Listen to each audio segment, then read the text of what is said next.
Salut tout le monde, on se retrouve aujourd'hui pour le deuxième épisode des présentations de jeux de société. Je suis aujourd'hui avec Claire, Samuel, François, Hélène et moi-même, Alexis. On va tous vous présenter des petits jeux qui nous ont pas mal plu et c'est peut-être Hélène qui va commencer par nous présenter quelque chose.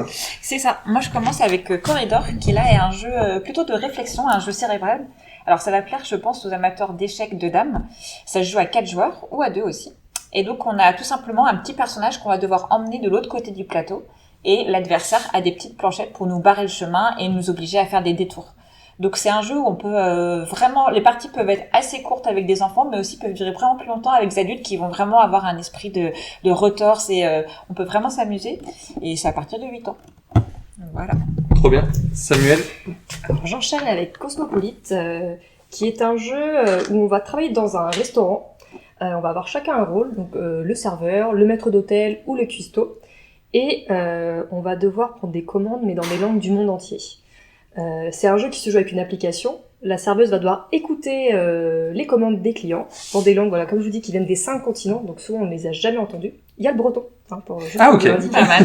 Je sais pas pourquoi elle m'a pointé du doigt, genre c'est moi qui s'intéresse. Ah oui, ok. Le maître d'hôtel va devoir noter les commandes et les cuistots vont devoir trouver les recettes et les ingrédients qui correspondent. Donc c'est un petit jeu d'ambiance, les parties sont assez courtes et qui se joue très bien, donc de 4 à 8 joueurs, voire plus si vous voulez. Trop bien. Eh ben on va continuer avec les jeux qui ont besoin d'une petite application pour fonctionner et là c'est Unlock. Unlock, l'idée c'est de vivre l'expérience d'un escape game dans une boîte de jeux avec ses amis, sa famille, peu importe, avec des inconnus. Et donc pour moi l'idéal c'est de jouer à 3. Dans une boîte on a plusieurs scénarios, donc à chaque fois 3 scénarios. Et un coup ça va être une escape game, il faut sortir d'un lieu, un coup ça va être une enquête, et à chaque fois dans des univers différents. Un petit peu à la Jurassic Park, Sherlock Holmes, un jeu vidéo.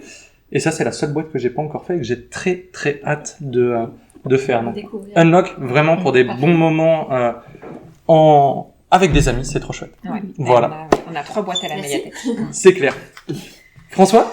Un jeu au design hyper rigolo, Fiesta de los Muertos, qui fait penser un petit peu à la fête des morts au Mexique. Alors à l'intérieur, pas de maracas, pas de Hol del Paso, mais des morts, effectivement, des personnages morts qu'il va falloir faire découvrir aux autres. Alors c'est un jeu d'ambiance, un jeu coopératif, donc tout le monde participe. Tout le monde fait la même partie, tout le monde doit découvrir les mêmes personnages.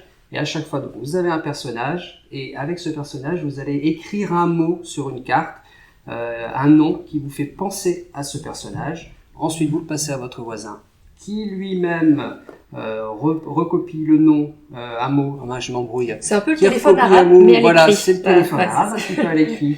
Et du coup, c'est un jeu d'ambiance, ça se joue à partir de 4 jusqu'à 8 personnes. Et c'est un jeu d'ambiance, alors pour l'été, c'est génial. Trop bien. Alors moi j'ai un autre jeu de mots à vous présenter, ça s'appelle le Tic Tac Boom, je sais pas si vous le connaissez. Ah bah on vient de faire des parties, donc forcément on connaît. Mais non, mais ça c'était en coulisses.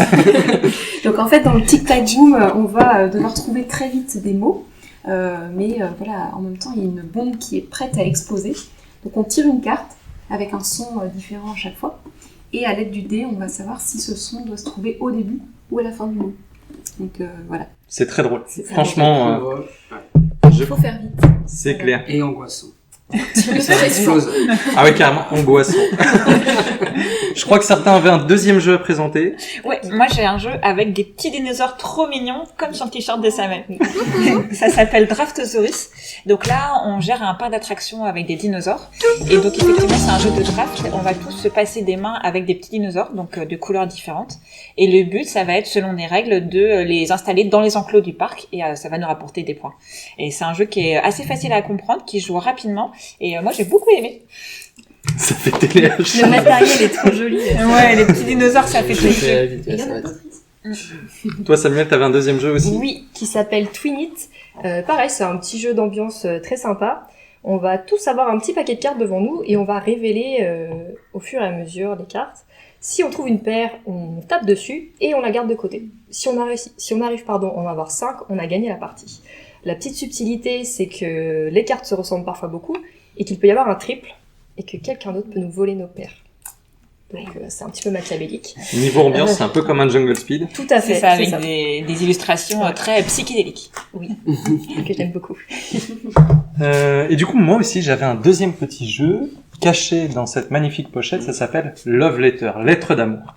On va chacun incarner un ou une prétendante de la princesse et on veut lui transmettre une lettre d'amour. C'est un jeu de bluff, moi j'adore les jeux de bluff, je le dis à chaque fois, les jeux style loup-garou, etc. On va devoir un petit peu manipuler les autres. Et c'est celui qui a la carte avec la valeur la plus forte à la fin, ou le dernier survivant en quelque sorte, qui pourra transmettre sa lettre d'amour à la princesse. Et ce qui est chouette, contrairement à pas mal de jeux de bluff, c'est que souvent, dans les jeux de bluff, quand on est éliminé au début, eh bien on s'enquiquine un peu le reste de la partie. Alors c'est toujours rigolo de regarder les autres mentir, etc. Mais là, c'est plein de petites manches, c'est en plusieurs manches gagnantes. Et du coup, une manche, c'est 2-3 minutes. Du coup, quand on est éliminé, hop, on rejoue très rapidement. Très chouette. Là aussi, on s'amuse beaucoup. Eh bien, je crois qu'on a fait le tour. Plein de beaux jeux de société. Et bien sûr, tous ces jeux, vous les retrouvez dans le réseau des médiathèques de Quimper. À bientôt. À bientôt. Bientôt.